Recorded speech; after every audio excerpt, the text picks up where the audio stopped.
Hi guys! Today I'm going to show you how to make my fat-free, creamy zucchini dressing with just a few simple ingredients: zucchini, garlic, limes, ginger, sea salt, and just a dash of probiotic water or regular water. So let's get started. First we're going to chop up our zucchini here, and I'm going to chop it in pretty large chunks.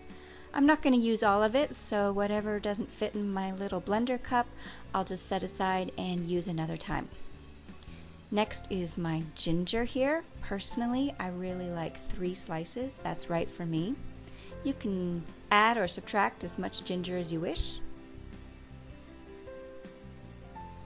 Throw those into my little blender cup, and now I'm going to add the lime. I love the flavor of lime. So I'm going to add 2 wedges of lime here, and of course you can add or subtract as much lime juice that suits your tastes. Next I'm going to just toss in the zucchini here. I'm going to add just a splash of probiotic water, and you can use regular water if that's what you have, but just a splash because zucchini contains a lot of water in and of itself. Now we're going to add some Celtic sea salt. This is my most favorite salt in the whole world. I love it. This is about 1 teaspoon, and I understand that might be too much salt for some of your taste buds out there, so just put in less if you want less salt. Personally, I love the flavor. I'm going to put it into my blender here. And I'm going to run it on high speed for about 45 seconds to a minute. You really want it super creamy and no chunks remaining.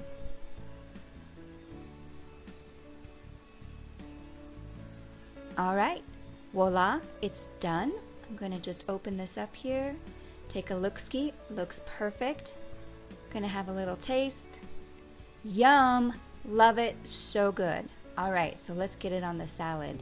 And if you like what you see, give this video a thumbs up. Here's some additions you can make to the dressing to make it perfect for your palate. If you want a little more sweetness to the flavor of the dressing, feel free to add some honey. Raw honey is always the best. I love it. Cilantro pairs very nicely with ginger and garlic, so if you want to add a little bit of this herb, it would be a nice complement to the dressing. A reminder on the salt. I put a teaspoon in, but I understand that's too much salt for most people. So start with either a 1/4 or a 1/2 teaspoon and work your way up from there. Lastly, if you want an omega-3 and protein boost, then I recommend adding 2 tablespoons of hemp seeds. Leave me a comment below if you've made this dressing and you added a twist to make it your own. Be sure to subscribe to my channel to see more videos on tips, inspiration, and recipes of clean food living. If you want to make your own probiotic water at home, fast and simple, check out this video here. Have a spectacular day, and I'll see you next time.